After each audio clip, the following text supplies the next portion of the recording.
Hello mga guys! So for today's video is another morning routine of a mom of two living in apartment, Tapolan edition. Yes mga jay, tapol gagay karon nga buwan mga jay, wako kasabot. I don't know, tungod siguro sa weather nga medyo cold kaayo, no? So ambot kapoy kayo maglihok-lihok. So as a mom, ang first gindaro danang buhaton is maglungag kay for sure gipanggutom na nga to ang mga junakins dani. Then after that kamulo ko naglungag ako sa nalang pud ning gipang buklas ang ako ang mga gipang hayhay kagabi. Then naka-decide akong kinamagwangan nga akong tabangan daw manguan manangtang sa hanger. So ako na lang pud ang nagkuan plaster sa higdaanan. So after that nagkuan na sad ko halay kay bakante naman ang hayhayan. So naghalay na sad ko din.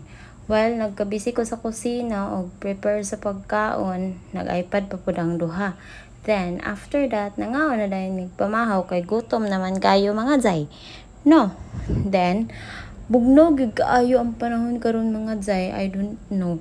Kanang naaman unta na init pero bugnog kaayo siya nga makatapol or unsa ba. Ako ra ba gitapulan or tapulan lang gyud ko mga jay. Then pag-aman dayon is nag-snack sila og taho.